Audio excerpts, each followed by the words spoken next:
Hey guys, Cypher Sensei here. Today we are continuing a what if. Today we are continuing What if Naruto received Zenkai Boost Part 2. Where we last left off, the new Team 7 of Sasuke, Naruto, and Hinata had passed the belt test. If you want an explanation of how this power works, watch Part 1. But if you want a quick explanation right now, if Naruto fights, he gets strong. If Naruto fights and gets injured, he gets stronger. Otherwise, let's get started. After the belt test was Team 7 doing their 1 month of D-rank missions. This sparks competition between Naruto and Sasuke. They compete over everything. Weed pulling, dog watching, etc. But this is not enough for the new Genin, as Naruto starts to complain about the missions. Give us some harder missions. We ain't pansies, he cries. The third then replied by introducing Tazuna to the shinobi. Tazuna isn't impressed. How are these runs supposed to help me? He believes that 3 Genin aren't going to be enough for his plan. Naruto yells back, telling the geezer that they shouldn't underestimate his squad just because they're kids. Tazuna decides to quiet down and let the ninjas do their jobs. On the path to the land of waves, they encounter 2 Chunin from the Hidden Mist village. These 2 rush at Hinata, after deciding she is the weakest in the group.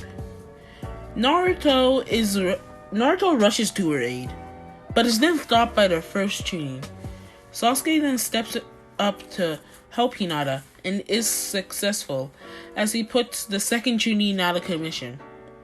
The first one tries to attack, but is caught in a slightly enraged Naruto who had received a Zenkai boost. The reason Naruto is slightly angered is because 1, they tried to hurt his comrade, and 2, he felt useless for a bit as he just got punched and sat there. He screamed, "Don't toy with me!" This little instant of rage allows 9th chakra to leak out. Although it isn't enough, although it isn't a lot, it still is enough for him to grow noticeably stronger. The Chunin is shocked at the increase of power, but quickly regains his composure. He decides to use poison on Naruto. This pisses the young boy off even more.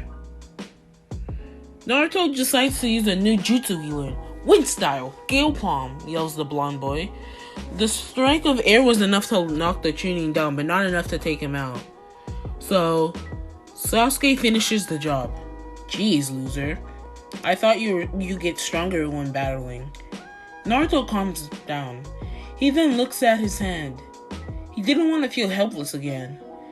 This meant that when Kakashi suggested going to the hospital, Naruto just stabbed his hand.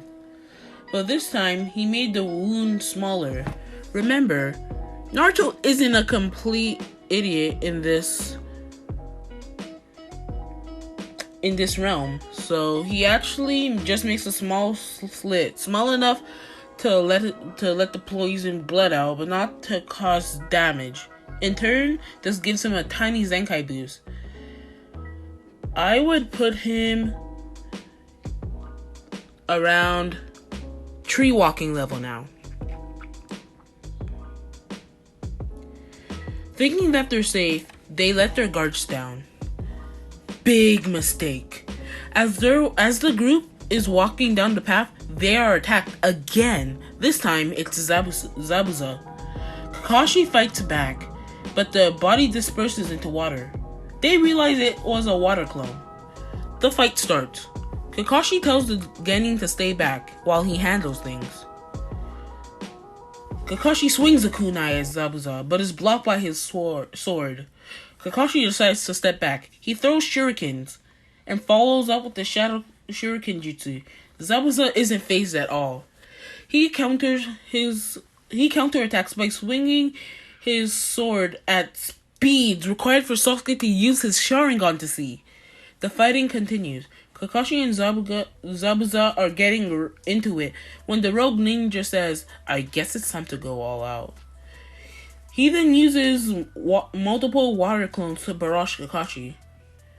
At first, the Jonin from the leaf was holding his own, but then he gets tired. You see, although Kakashi is an amazing Jonin, and no one ever can deny that, his problem is stamina. He always gets tired at the wrong moment, so he has always tried to end it quickly. Zabuza uses this to his advantage.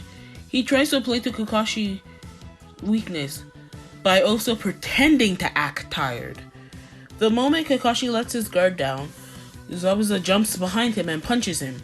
He then says, "Water style, water prison jutsu." This encases Kakashi in a bubble of water. The three genin realize that they have to step in.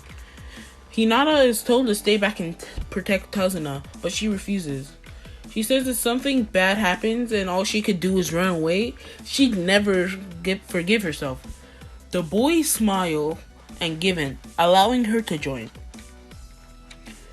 Naruto starts to fight with his shadow clones. Just that this time, he's not joining them. He is sitting out to study Zabuza's movements. This is also helpful for Sasuke since his Sharingan. While the clones are fighting, the three develop a plan. Naruto throws a large shuriken at Zabuza. The rogue dodges it, but then the shuriken is caught by Sasuke. He tries to throw it back. Zabuza still dodges it, but then the shuriken reveals itself as Hinata. So Zabuza's guard is down, but Hinata is right behind him. She uses a gentle palm strike to try and attack Zabuza. The attack hits, paralyzing him. This also allows Kakashi to break free. With Kakashi free, they counterattack. Things are working out, so Kakashi wants to land the final blow, but someone gets there before him. It appears to be a water Anbu, or so they think.